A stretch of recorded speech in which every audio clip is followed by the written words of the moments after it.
Assalamualaikum warahmatullahi wabarakatuh. Ketemu lagi di materi pelajaran dasar teknik mesin di materi K3LH sesi kedua. Oke, yang kita bahas hari ini adalah tentang tanggap darurat. Apa itu tanggap darurat? Tanggap darurat adalah keadaan sulit yang tidak diduga yang memerlukan penanggulangan sesegera mungkin supaya tidak terjadi kecelakaan. Ruang lingkupnya, kebakaran yang gagal dipadamkan, peledakan, kebocoran gas, keracunan, bencana alam, perampokan, ancaman bom, demonstrasi, dan huru-hara. Nah, pelaksanaan tanggap darurat secara umum, yang pertama adalah matikan atau hentikan seluruh proses aktivitas produksi atau aktivitas pekerjaan. Segera menuju titik evakuasi dengan mengikuti jalur evakuasi darurat, selamatkan aset yang memungkinkan untuk bisa diselamatkan, tetap tenang dan cepat bertindak, informasikan kepada pihak yang berwenang, kemudian tetap di area yang aman. Itu definisi dari tanggap darurat. Kemudian api dan kebakaran. Api dan kebakaran itu disimbolkan dengan segitiga reaksi api atau segitiga api, di mana api itu bisa timbul dari oksigen, adanya oksigen, dari panas dan bahan mudah terbakar.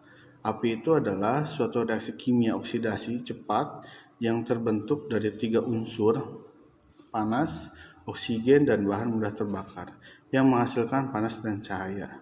Pengertian kebakaran adalah nyala api baik kecil maupun besar yang tidak pada tempatnya dan tidak dikehendaki. Itu definisi dari kebakaran.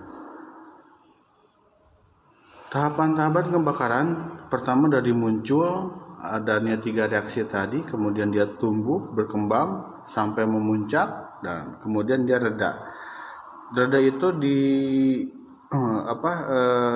api akan reda bila memang bahan untuk mudah terbakar itu sudah habis.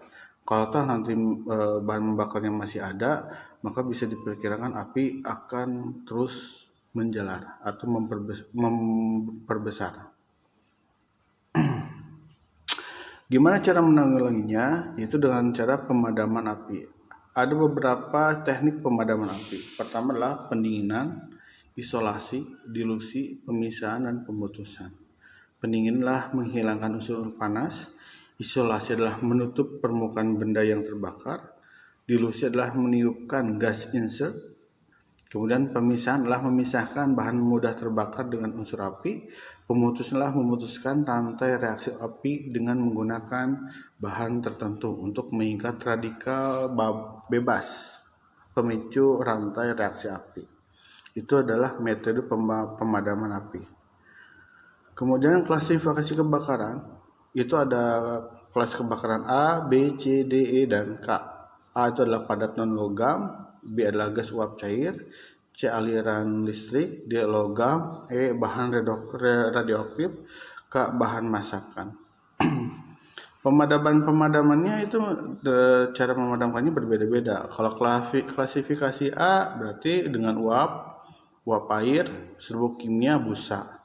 Misalkan aliran listrik dengan serbuk kimia, CO2, uap air. Logam, serbuk kimia, barium klorida, grafit, dan sebagainya. Nah, teknik pemadaman itu berbeda-beda tergantung dari klasifikasi kelas kebakarannya tersebut. Oke, alat pemadaman sederhana atau alat pemadam api ringan, APAR disebutnya. Nah, ini seperti ini. APAR wajib di bengkel karena sebelum api menjalar besar itu harus dimatikan sesegera mungkin dengan alat, yaitu adalah APAR. Nah, ini adalah APAR. Komponen-komponennya adalah tuas, pin, manometer, selang, nozzle atau corong. Petunjuk penggunanya adalah tarik pin pengunci tuas, arahkan selang ke pusat api, tekan tuas pemegang tabung pemadam, kemudian sapukan secara merata pada sumber api. Ini adalah jenis tabung pemadam, ya, berdasarkan kelasnya. Ada kelas A itu keberadaan untuk APAR jenis padat non logam. Kelas B adalah APAR jenis gas cair mudah terbakar. upper kelas C adalah untuk kelas kebakaran listrik dan sebagainya. Berdasarkan media pemadamannya, di dalam tabung apar itu ada apar air, apar uap air, apar busa, apar serbuk, dan lain-lain. Jadi tergantung jelas tingkat kebakarannya apa.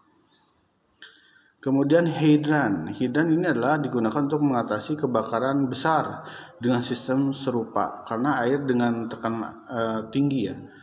Biasanya hidran ada di perkotaan. Biasanya Anda bila main ke kota-kota besar itu ada di pinggir jalan itu ada pipa berwarna merah. Nah, itu seperti digambar itu adalah namanya hidran untuk media pemadaman api jenis kebakaran berat atau kebakaran besar. Oke, kemudian kewajiban pengusaha atau pengurus. 1. Menulis dan memasang semua syarat keselamatan kerja yang diwajibkan pada tempat-tempat yang mudah dilihat dan terbaca menurut petunjuk pegawai pengawasan atau ahli K3. Kemudian memasang semua gambar keselamatan kerja, kemudian menyediakan alat pelindungan diri APD. Ini dalam Undang-Undang Nomor 1 Tahun 1970 tentang Keselamatan Kerja Pasal 14. Ini kewajiban pengusaha atau orang yang mendirikan sebuah usaha. Kewajiban tenaga kerja itu memberi keterangan yang benar apabila diminta pegawai pengawas, kemudian menggunakan alat pelindung diri APD, memenuhi dan mentaati semua syarat-syarat K3 yang diwajibkan. 4. Meminta dan pada pengurus agar dilaksanakan semua syarat-syarat K3. 5. Menyatakan keberatan kerja di mana syarat K3 atau APD yang diwajibkan diragukan oleh si pegawainya. Jadi kalau perusahaan itu tidak memberikan APD yang sesuai dengan standar kerja tersebut, maka lebih baik hentikan saja. Itu menurut Undang-Undang Nomor 1 Tahun 1970 tentang Keselamatan Kerja di Pasal 12. Syarat-syarat K3. 1. Mencegah. 2. Itu mengurangi. 3. Itu mengurangi bahaya peledakan. Sampai dengan 9. Menerangkan yang cukup dan sesuai. Ini Undang-Undang Nomor 1 Tahun 1970 tentang Keselamatan Kerja Pasal 3. Ini adalah syarat dasar K3. Anda sudah baca ya, silahkan dibaca saja. Kemudian syarat dasar K3 ini lanjutannya ya, dari suhu, penyediaan, memelihara sampai menyesuaikan penyempurnaan pekerjaan yang risikonya bertambah tinggi. Nah, ini adalah syarat dasar K3 menurut Undang-Undang Nomor 1 Tahun 1970 tentang Keselamatan Kerja Pasal 3. Nah, mungkin seperti itu kegiatan hari ini. Silakan Anda buat resume atau rangkuman mengenai materi yang sudah diterangkan. Anda bisa mencari sumber informasi yang lain atau bisa mengambil informasi yang saya berikan. Saya sudah share di Telegram dan Instagram untuk materinya. Mungkin itu saja. Kita ketemu lagi di sesi materi yang lain. Terima kasih. Assalamualaikum warahmatullahi wabarakatuh.